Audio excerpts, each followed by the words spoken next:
કર્યું છે કે એક સાવ સામાન્ય દેખાતી પેન્સિલ કલ્પનાની કેવી અજાયબ દુનિયા ખોલી શકે છે. બસ આ જ વાતને કેન્દ્રમાં રાખીને જયંત પરમારે એક સુંદર કવિતા લખી છે, પેન્સિલ. તો ચાલો આજે આપણે આ કવિતાની એક એક પંક્તિને સમજીએ અને એમાં છુપાયેલા ઊંડા અર્થને જાણીએ. તો જો, આ કવિતાનો મૂળ વિચાર જ બે અલગ અલગ દુનિયાના ટકરાવ પર આધારિત છે. એક બાજુ છે એક બાળકની મુક્ત, કોઈ પણ જાતના બંધન વગરની સર્જનાત્મક દુનિયા, અને બીજી બાજુ છે શાળાની એકદમ કડક, નિયમોમાં બંધાયેલી દુનિયા. બસ આ જ બે દુનિયા વચ્ચેનો જે સંઘર્ષ છે ને, એ જ આખી કવિતાને આગળ વધારે છે. કવિતાની શરૂઆત એકદમ સહેજ રીતે થાય છે.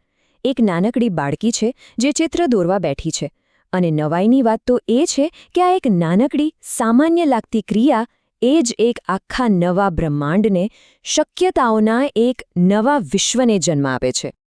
આ શરૂઆતની પંક્તિઓ જુઓ, કેટલો પ્રેમ અને વહાલ છલકાય છે. મારી દીકરી, નાની વહાલી દીકરી, સંચા વડે પેન્સિલ પ્રગટાવે છે. અહીંયા કવિ પેન્સિલ છોલે છે એમ નથી કહેતા, પણ પ્રગટાવે છે એવું કહે છે. આ શબ્દ જ બધું કહી જાય છે. પેન્સિલ હવે ખાલી એક સાધન નથી રહી, એ તો જાણે જ્ઞાન અને સર્જનનો એક દીવો બની ગઈ છે.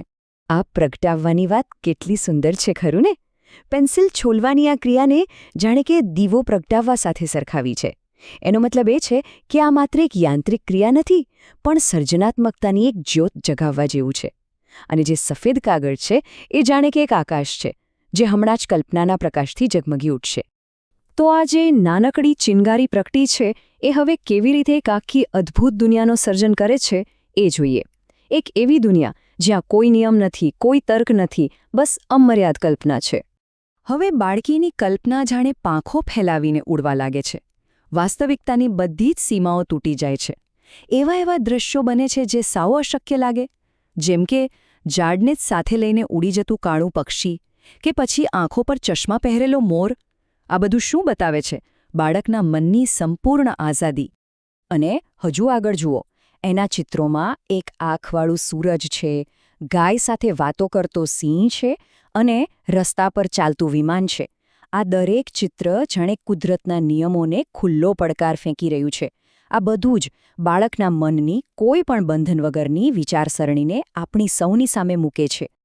અને અહીં તો કલ્પના તેની ચરમસીમાએ પહોંચે છે.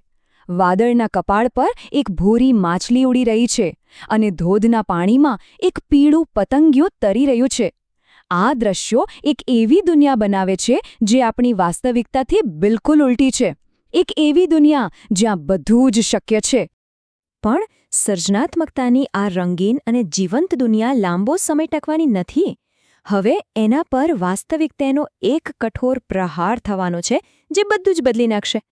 કવિ ફરી આપણને યાદ અપાવે છે કે એ બાળકી પોતાની જ દુનિયામાં કેટલી ખુશ અને મગ્ન છે. એ પૂરા આનંદથી વિચિત્ર ચિત્રો દોરવામાં એકદમ ખોવાયેલી છે. એને બહારની દુનિયાનું કોઈ ભાન નથી.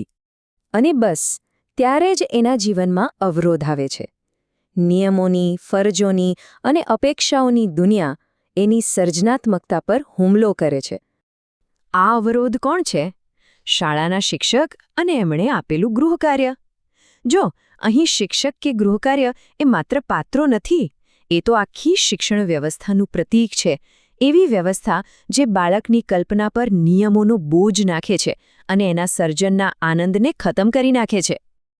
આ દબાણ સામે બાળકની પ્રતિક્રિયા જુઓ, કેટલી તીવ્ર અને તાત્કાલિક છે.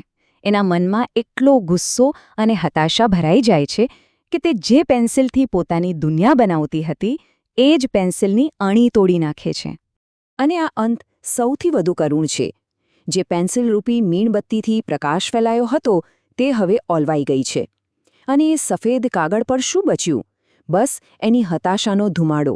આ ધુમાડો એના ગુસ્સાનું, એની નિરાશાનું અને એની કલ્પનાના મૃત્યુનું પ્રતીક છે. તો આખી કવિતા સમજ્યા પછી એના ઊંડા સંદેશ સુધી પહોંચવા માટે એમાં જે અલગ અલગ પ્રતીકો કે રૂપકો વપરાયા છે, એને સમજવા ખૂબ જરૂરી છે. ચાલો એના પર એક નજર કરીએ. અહીંયા સ્પષ્ટ રીતે જોઈ શકાય છે, પેન્સિલ એ માત્ર પેન્સિલ નથી, પણ સર્જનાત્મકતાનો પ્રકાશ ફેલાવતી મીણબત્તી છે. સફેદ કાગળ એ બાળકીનું અમર્યાદ મન અથવા તો આકાશ છે. ગૃહ કાર્ય એ એક કઠોર વ્યવસ્થાનો બોજ છે અને અંતે જે ધુમાડો છે એ સર્જનાત્મકતાના નાશ અને ગુસ્સાનું પ્રતીક છે. આ જ રૂપકો જ કવિતાનો આત્મા છે. કવિતાના અંતમાં જે શબ્દ વપરાયો છે, ઓલવાઈ જવું, એના પર ખાસ ધ્યાન આપવા જેવું છે. આ શબ્દ બહુ વજનદાર છે.